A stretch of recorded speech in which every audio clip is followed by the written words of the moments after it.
Hello दोस्तों, कैसे हैं सब। स्वागत है आप सभी का सर्वरण के तीसरे भाग में और कॉमिक वर्ल्ड चैनल पर। तो चलिए दोस्तों, शुरू करते हैं सर्वरण का तीसरा भाग। ये टेंट, ये तो पपेट शो यानी कठपुतलियों का खेल का है। क्या हुआ ध्रुव, चौंक गए। पूरा टेंट मधुर संगीत से गुंजायमान हो गया। ये तो खास संगीत है जो जुपिटर सर्कस में शो के दौरान बजाया जाता था। अरे वाह, तुम्हें तो सब कुछ याद है, पर अफसोस तुम मुझे भूल गए हो ध्रुव। और जब तक मैं तुम्हें याद नहीं आ जाता तुम मुझ तक पहुंच नहीं पाओगे। वहां है उन पुतलों के पीछे। अरे तुम तो आज भी मेरा कहना नहीं मानते ध्रुव। मैंने कहा था ना कि जब तक तुम मुझे पहचान नहीं लेते मुझ तक पहुंच नहीं पाओगे। मेरे और तुम्हारे दरमियान आज भी तुम्हारे ये अपने ही दीवार बनकर खड़े होंगे जैसा कि पहले थे। और हाँ, खेल को और अधिक रोमांचक बनाने के लिए मेरे बौने जोकर साथी भी इनका पूरा साथ देंगे। आखिर तालिस्मान ने किस शख्स को खड़ा किया है तिलिस्म कर। मुझे ऐसा क्यों लग रहा है जैसे कि मैं इसे जानता हूँ पर याद नहीं कर पा रहा। ठीक वैसे ही जैसे कई बार जवाब हमारे दिमाग में होता है पर जुबान पर नहीं आता। यह खाली नगर इतना जाना पहचाना सा क्यों प्रतीत हो रहा है मुझे। सामने कोई तपस्वी घोर साधना में लीन दिखाई दे रहा है। क्या यह तपस्वी इस तिलिस्म में मेरी कोई सहायता कर सकता है? हे विष्णु, ये कैसा तिलिस्मी माया जाल है। ये तपस्वी तो और कोई नहीं, मैं ही हूं। मैं स्वयं को ही तपस्यारत देख रहा हूँ। कैसी समाधि लगाए बैठा हूं मैं। विस्फोरित मत हो गोजो। तालिस्मान के तिलिस्म ने तुम्हारे भूले हुए अतीत को ही तिलिस्म बनाकर तुम्हारे समक्ष प्रस्तुत किया है। तपस्यारत गोजो की आवाज मेरे मस्तिष्क में गूंज रही है। इस तिलिस्म का तोड़ तुम्हारा वह अतीत ही है। उस तक पहुंच जाओगे तो ये तिलिस्म तोड़ लोगे। परंतु सावधान, उस अतीत तक पहुंचना इतना सरल नहीं है, क्योंकि तुम्हें उस तक पहुंचने से रोकने का कार्य तुम्हारे अपने ही करेंगे। बिल्लौरा, तुम यहाँ, बाकी साथी कहाँ हैं? बाकियों की क्या आवश्यकता है तपस्वी, तेरे लिए तो मैं अकेले ही काफी हूँ। ये बिल्लोरा का क्या हो गया है? ये ऐसे विचित्र व्यवहार क्यों कर रहा है? ठहरो बिल्लोरा, ये क्या हो गया तुम्हें? तुम मुझ पर आक्रमण क्यों कर रहे हो? यदि तू सहर्ष हमारा साथ देने को तैयार हो जाता तो ये नौबत नहीं आती। होश में आओ बिल्लोरा। बहुत चालाक है रे तू तपस्वी। मुझसे बचने के लिए तूने अपना एक प्रतिरूप पहले से ही तैयार कर रखा है। मैं कोई प्रतिरूप नहीं। एक क्षण, यह बिल्लोरा मुझे प्रतिरूप समझ रहा है, परंतु वास्तव में यह खुद एक प्रतिरूप है, इस गोजो की तरह। यह प्रतिरूप तालिस्मान के तिलिस्म के ही निर्मित किए हुए हैं, जिनका उद्देश्य मुझे किसी ऐसी घटना के विषय में याद दिलाना है जो मेरी स्मृति में नहीं है। अर्थात अपने स्मृति पटल को खंगालने के लिए सर्वप्रथम मुझे इस प्रतिरूप बिल्लौरा पर विजय हासिल करनी होगी। युद्ध में इतना विचार नहीं करते मूर्ख, अन्यथा मार पड़ती है। उफ,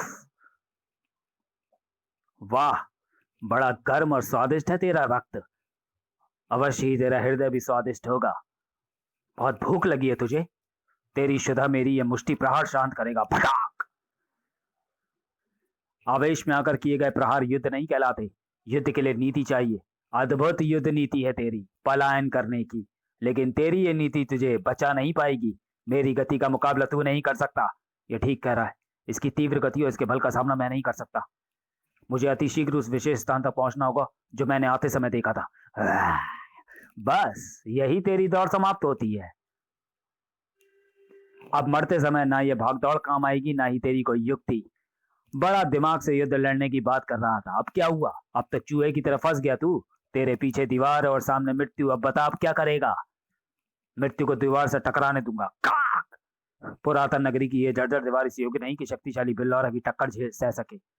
मुझे पूरा यकीन था कि तुम दीवार को नष्ट करते हुए इस बावड़ी के जल में गिरोगे। इस बावड़ी को और इसके भीतर के जल को मैं पुरातन नगरी से गुजरते समय ही देख चुका था। तिलिस्म में कोई भी चीज अकारण नहीं बनाई जाती। इस बावड़ी ने विशेष रूप से मेरा ध्यान आकर्षित किया था। एक पुरातन नगरी जो कि अवशेषों में बदल गई थी, उसकी बावड़ी ताजे जल से क्यों भरी हुई है? यह बात मस्तिष्क में खटक रही थी, परंतु तुमसे लड़ते हुए मुझे इस बावड़ी का विचार आ गया। जल बिल्लियों की संपूर्ण प्रजाति का बहुत बड़ा शत्रु है। बस मुझे समझ आ गया कि तिलिस्म ने इस बावड़ी में यह जल विशेषकर तेरे लिए ही बनाया है। छपाक! अब तू इसके भीतर तो आ गया है, लेकिन तुझे बाहर निकलने का मौका मैं नहीं दूंगा। फटाक! क्योंकि तू जब तक जल में दुर्बल है और मैं तुझ पर आसानी से हावी हो सकता हूं। अरे, ये तो परास्त होते ही विलीन हो गया। मैं तो बिल्लरों को तिलिस्म में आगे बढ़ने की कुंजी समझ रहा था। अब इस तिलिस्म में आगे कैसे बढ़ा जाए? हर तिलिस्म में आगे बढ़ने की कुंजी खुद तिलिस्म में ही होती है।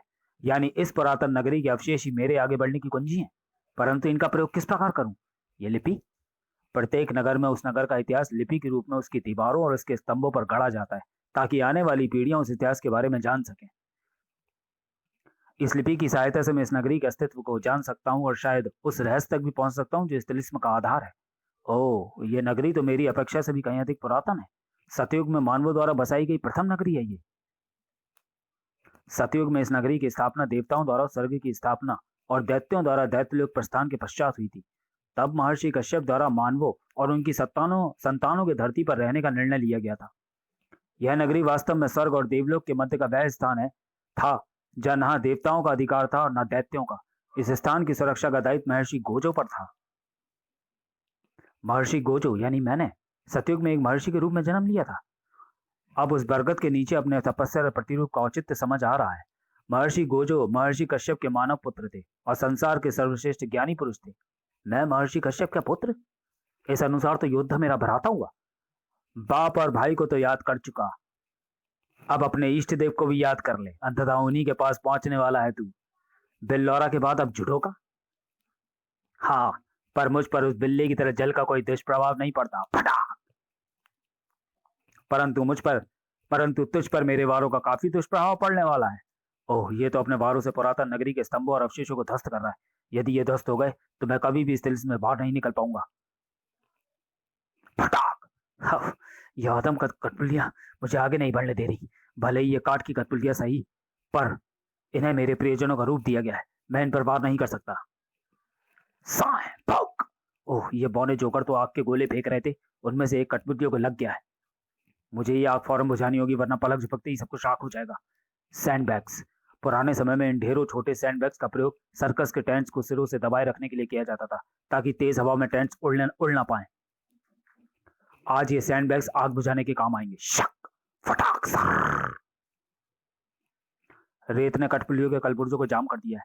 अब ये मेरे स्टेज पर आने पर वार नहीं कर रही, लेकिन अभी मेरा स्टेज पर आने का कारण कुछ और है। ये खिलौने, रेत में छुपाई हुई ये खिलौने।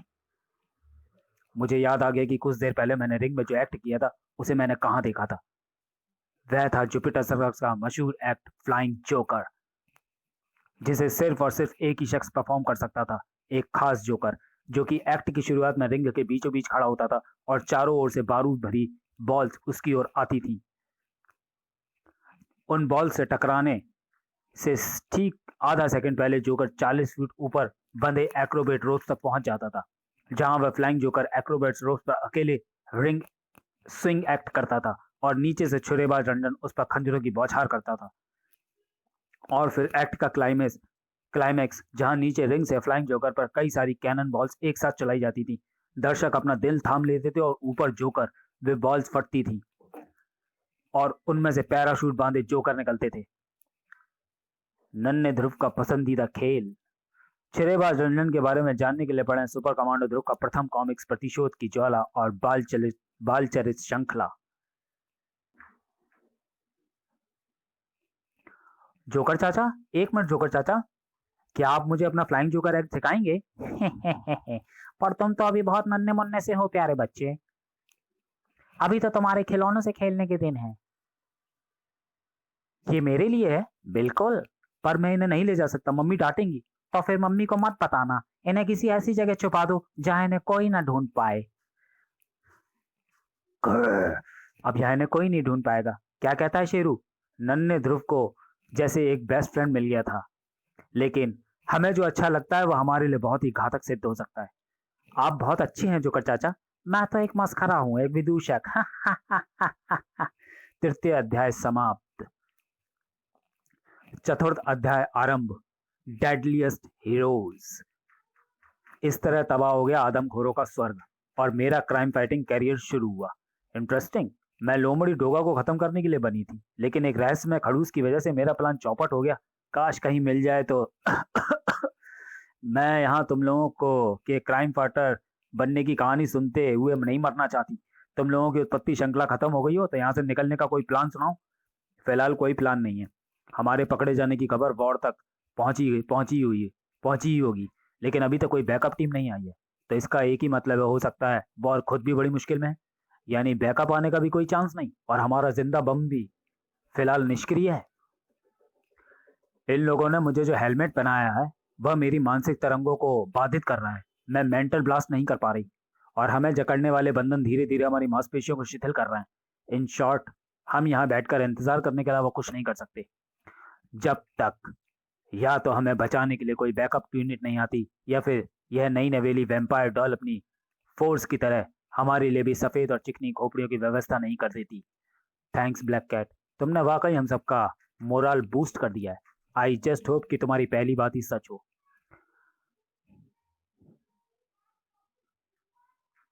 चंडिका की जुबान पर शायद उस पर सरस्वती विराजी थी। ब्लैक कैट की पहली बात ही सच होने वाली थी।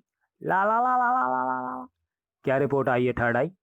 पहला पायदान लेडी गागा ने पार कर दिया है। गुड, मतलब अब हमारे आगे बढ़ने का समय आ गया है साथियों। दुश्मन के मंसूबे कभी कामयाब नहीं होंगे। चंडिका की जुबान पर शायद, सॉरी, तू बस अपना चश्मा और उखड़ती सांसों को संभाल संजू, बाकी हम संभाल लेंगे। वॉर कमांडोज के लिए मदद आने वाली थी, पूरे जोर शोर के साथ आने वाली थी। ये आवाज कैसी है? ऐसा लग रहा है जैसे भूचाल आ रहा हो।